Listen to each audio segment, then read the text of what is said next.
اعوذ باللہ من الشیطان الرجیم بسم اللہ الرحمن الرحیم۔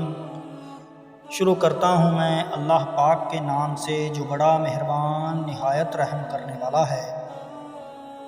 محمد مصطفیٰ صلی اللہ علیہ وآلہ وسلم پر لاکھوں کروڑوں درود و سلام۔ عاشق صادق محب رسول صلی اللہ علیہ وآلہ وسلم حضرت بلال ازلی سعادت مندوں میں سے تھے۔ آپ امیہ بن خلف نامی ایک یہودی کے غلام تھے۔ امیہ کی اسلام دشمنی یہ کب برداشت کر سکتی تھی کہ اس کا زر خرید غلام مسلمان ہو گیا ہو۔ میخانہ وحدت کا یہ مستانہ کیف و مستی میں کھویا رہتا تھا۔ حق و تعالی کی محبت نے کلمہ توحید ظاہر کرنے پر انہیں مجبور کر دیا۔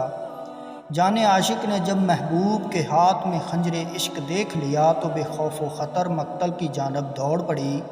عشق حق کے سامنے اگر 100 خندقیں بھی ہوں تو اس کے درد عشق کے سامنے ان کی حیثیت ایک مزاح سے زیادہ نہیں۔ اس کی ایک تڑپ تمام خندقوں کو عبور کر لیتی ہے۔ اس کا درد باطن ظاہری تکالیف سے بے نیاز ہو جاتا ہے۔ حضرت بلال کا نعرہ عہد لگانا تھا کہ اس یہودی کا غزو غیظب ان پر ظلم اور زد و کوب کی صورت میں برس پڑا۔ آپ رضی اللہ کو اتنا مارا کہ لہو لہان کر دیا، پھر گرم ریت پر لٹا کر گھسیٹتا اور کہتا کہ آئندہ وحدہ نیت کا نعرہ لگانے کی جرات نہ کرنا۔ حضرت بلال بے زبان حال عرض کرتے، آپ صلی اللہ علیہ وآلہ وسلم کی محبت کے جرم میں یہ کفار مجھ کو قتل کر رہے ہیں اور شور برپا کر رہے ہیں۔ اے محبوب حقیقی، آپ بھی آسمان دنیا پر تشریف لائیے اور اپنے عاشق کے اس تماشا کو دیکھیے کہ کیسا اچھا تماشا ہے۔ ایک دن حضرت ابو بکر صدیق کوچہ یار امتحان گاہ عشق سے گزر رہے تھے۔ حضرت بلال خستہ حال اور لہو لہان حالت میں عہد عہد کا نعرہ لگا رہے تھے۔ عاشق کی آواز میں حضرت ابو بکر صدیق کو بوئے محبوب حقیقی محسوس ہوئی، جس سے آپ محو لذت ہو گئے۔ حضرت بلال کی اس مظلومیت کو دیکھ کر حضرت ابو بکر کا دل تڑپ گیا اور آنکھوں میں آنسو آ گئے۔ آپ عاشق زار کو کہنے لگے کہ تم اللہ کو دل میں یاد کر لیا کرو، اس موذی کے سامنے ظاہر مت کیا کرو، یہ ملعون حق تجھے ستاتا ہے۔ چند دنوں کے بعد پھر حضرت ابو بکر کا ادھر سے گزر ہوا۔ دیکھتے ہیں کہ پھر وہی ماجرا ہے۔ یہودی ان کو بری طرح زد و کوب کر رہا ہے۔ حضرت بلال کا جسم تو اس ظالم یہودی کے سامنے زخم خوردہ تھا، لیکن ان کی روح حق تعالی شانہ کے بارگاہ قرب میں مست و خواب عشق ہو رہی تھی اور بہار لازوال لوٹ رہی تھی۔ حضرت ابو بکر صدیق نے پھر نصیحت فرمائی کہ بھائی کیوں اس ظالم کے سامنے نعرہ مست لگاتے ہو، دل میں خاموشی کے ساتھ عہد عہد کہتے رہا کرو۔ حضرت بلال نے عرض کیا، اچھا پھر میں توبہ کرتا ہوں کہ اب آپ کے مشورہ کے خلاف نہ کروں گا۔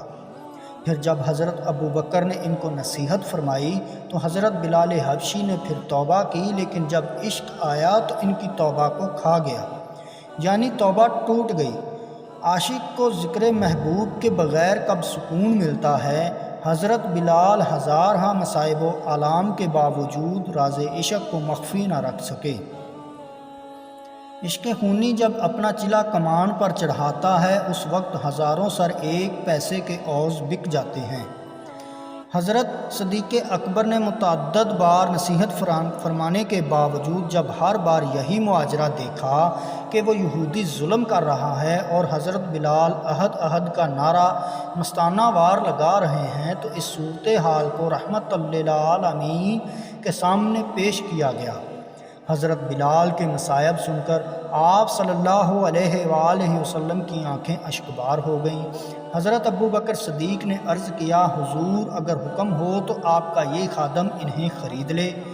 حضور صلی اللہ علیہ وآلہ وسلم نے فرمایا، حضرت بلال کی خریداری میں میری بھی شرکت ہوگی۔ اس کالے جسم میں اللہ تعالیٰ اور اس کے رسول صلی اللہ علیہ وآلہ وسلم کی محبت کا ایسا نور جلوہ گر ہو گیا تھا کہ حضور صلی اللہ علیہ وآلہ وسلم بھی اس کے خریدار ہو گئے۔ ایمان اور عشق نے انہیں انمول بنا دیا۔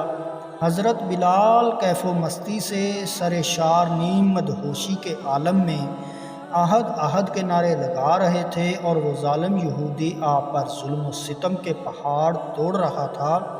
حضرت ابو بکر صدیق نے فرمایا، یہ کالے رنگ والا حبشی غلام مجھے دے دے، اور یہ سفید فام اور خوبصورت غلام قسطاس جس کی قیمت کئی ہزار دینار ہے تم لے لو۔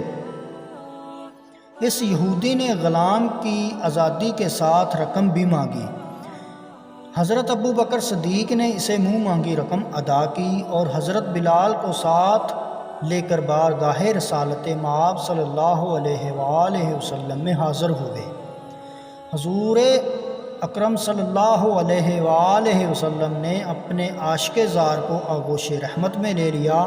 آپ صلی اللہ علیہ وآلہ وسلم نے فرمایا، اے صدیق، کیا میں نے تجھے کہا نہیں تھا کہ مجھے بلال کو آزاد کرانے کے شرف میں شریک کرنا؟ تو نے اس کو کیوں تنہا خریدا؟ اے پاکیزہ فطرت آدمی! حضرت ابو بکر صدیق نے عرض کیا، یا رسول اللہ صلی اللہ علیہ وآلہ وسلم، میرے ماں باپ آپ صلی اللہ علیہ وسلم پر قربان، میں اور بلال آپ صلی اللہ علیہ وآلہ وسلم کے ادنا غلام ہیں اور میرا سب کچھ تو آپ ہی کا ہے۔ میں حضرت بلال کو آپ صلی اللہ علیہ وآلہ وسلم کی خدمت اقدس میں پیش کرتا ہوں، آپ قبول فرمائیں۔